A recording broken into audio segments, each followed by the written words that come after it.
Capítulo 24. Nos dias de Jeoiaquim, Nabucodonosor, rei de Babilônia, veio contra ele, e Jeoiaquim se tornou seu servo por 3 anos. Mas ele se voltou contra Nabucodonosor e se rebelou. Então Jeová começou a enviar contra Jeoiaquim bandos de saqueadores caldeus, sírios, moabitas e amonitas. Ele continuou a enviá-los a fim de destruir Judá, segundo a palavra que Jeová tinha falado por meio dos seus servos, os profetas. Foi certamente pela ordem de Jeová que isso aconteceu a Judá, para removê-los da sua vista por causa de todos os pecados que Manassés tinha cometido, e também por causa do sangue inocente que ele tinha derramado, pois tinha enchido Jerusalém de sangue inocente, e Jeová não quis perdoar. Quanto aos outros acontecimentos da história de Jeoiaquim, tudo o que ele fez, não estão escritos no livro da história da época dos reis de Judá? Então Jeoiaquim descansou com os seus antepassados, e Joaquim, seu filho, tornou-se rei no seu lugar. O rei do Egito nunca mais se arriscou a sair da sua terra, pois o rei de Babilônia tinha tomado tudo o que pertencia ao rei do Egito, desde a torrente do Egito até o rio Eufrates. Joaquim tinha 18 anos de idade quando se tornou rei, e reinou por 3 meses em Jerusalém. O nome da sua mãe era Neusta, filha de Eunatã de Jerusalém. Ele fazia o que era mal aos olhos de Jeová, conforme tudo o que o seu pai tinha feito. Naquele tempo, os servos de Nabucodonosor, rei de Babilônia, subiram contra Jerusalém, e a cidade foi cercada. Nabucodonosor, rei de Babilônia, veio à cidade enquanto ela estava cercada pelos seus servos. Joaquim, rei de Judá, entregou-se ao rei de Babilônia, junto com sua mãe, seus servos, seus príncipes e seus oficiais da corte. E o rei de Babilônia, no 8º ano do seu reinado, levou-o cativo. Então ele levou todos os tesouros da casa de Jeová e os tesouros da casa do rei. Ele quebrou todos os utensílios de ouro que Salomão, rei de Israel, tinha feito para o templo de Jeová. Isso aconteceu conforme Jeová havia predito. Ele levou para o exílio toda a Jerusalém, todos os príncipes, todos os guerreiros valentes e todos os artesãos e ferreiros. Levou 10.000 para o exílio. Não ficou ninguém, a não ser os mais pobres do povo da terra. Assim, ele levou Joaquim para o exílio em Babilônia, e também levou exilados de Jerusalém para a Babilônia, a mãe do rei, as esposas do rei, seus oficiais da corte e os homens mais importantes do país. O rei de Babilônia também levou para o exílio em Babilônia todos os guerreiros, 7.000, além de 1.000 artesãos e ferreiros, todos eles homens valentes e treinados para a guerra. E o rei de Babilônia fez a Matanias, tio de Joaquim, rei no seu lugar, e mudou o nome dele para Zedequias. Zedequias tinha 21 anos de idade quando se tornou rei, e reinou por 11 anos em Jerusalém. O nome da sua mãe era Amutal, filha de Jeremias de Líbna. Ele fazia o que era mal aos olhos de Jeová, conforme tudo o que Jeoiaquim tinha feito. Foi por causa da ira de Jeová que essas coisas aconteceram em Jerusalém e em Judá, até que ele os expulsou da sua vista. E Zedequias se rebelou contra o rei de Babilônia. Capítulo 25. No 9º ano do reinado de Zedequias, no 10º mês, no dia 10 do mês, Nabucodonosor, rei de Babilônia, junto com todo o seu exército, veio contra Jerusalém. Ele se acampou contra ela e construiu um muro de cerco em toda a sua volta, e a cidade ficou cercada até o 11º ano do rei Zedequias. No dia 9 do 4º mês, a fome era severa na cidade. Não havia comida para o povo da terra.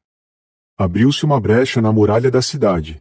Todos os soldados fugiram à noite pelo portão entre as 2 muralhas, que fica perto do jardim do rei, enquanto os caldeus cercavam a cidade. E o rei foi pelo caminho do Arabá. Mas o exército caldeu perseguiu o rei e o alcançou nas planícies desérticas de Jericó, e todos os soldados dele se dispersaram. Então pegaram o rei e o levaram ao rei de Babilônia, em Ribla, e eles decretaram sua sentença.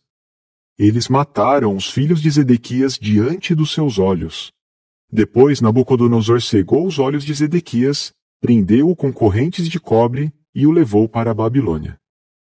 No 5º mês, no dia 7 do mês, era o 19º ano de Nabucodonosor, rei de Babilônia, Nebuzaradã, chefe da guarda e servo do rei de Babilônia, veio a Jerusalém. Ele queimou a casa de Jeová, a casa do rei e todas as casas de Jerusalém. Também queimou a casa de todo homem de destaque. E as muralhas que cercavam Jerusalém foram demolidas por todo o exército caldeu que estava com o chefe da guarda. Nebuzaradã, chefe da guarda, levou para o exílio o restante do povo que tinha sido deixado na cidade, os desertores que tinham tomado o lado do rei de Babilônia e o restante da população. Mas o chefe da guarda deixou alguns dos mais pobres do povo da terra para trabalhar nos vinhedos e para servir como trabalhadores forçados. Os caldeus quebraram as colunas de cobre da casa de Jeová, bem como os carrinhos e o mar de cobre que ficavam na casa de Jeová, e levaram o cobre para a Babilônia.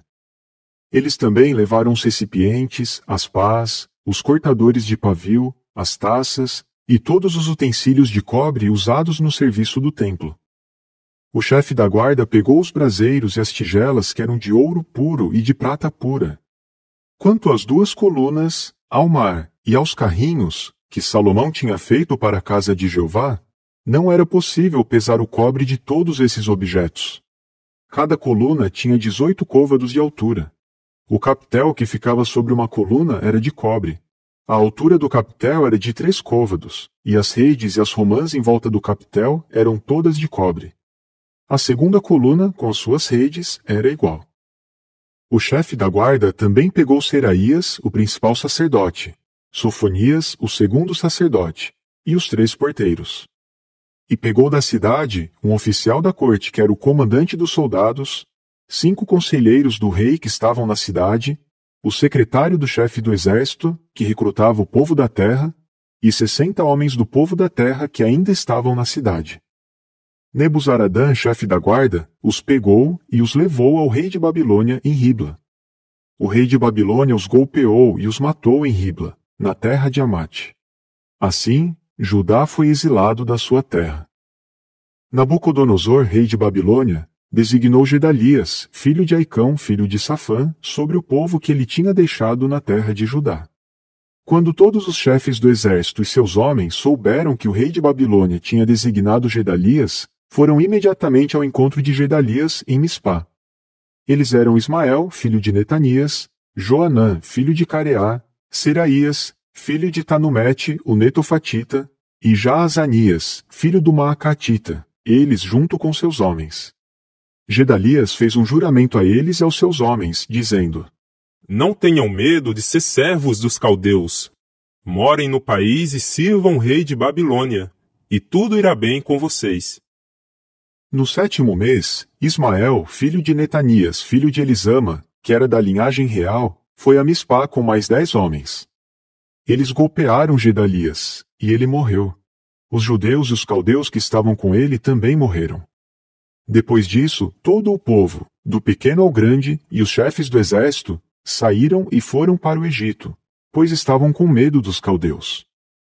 E no 37º ano do exílio de Joaquim, rei de Judá, no 12º mês, no dia 27 do mês, no ano em que Evil-Merodach se tornou rei de Babilônia, ele libertou Joaquim, rei de Judá, da prisão. Falou com ele bondosamente, e o colocou numa posição mais honrada do que a dos outros reis que estavam com ele em Babilônia. Assim, Joaquim tirou a sua roupa de prisioneiro e comeu regularmente à mesa do rei todos os dias da sua vida. Ele recebeu regularmente uma porção de alimento da parte do rei, dia após dia, todos os dias da sua vida.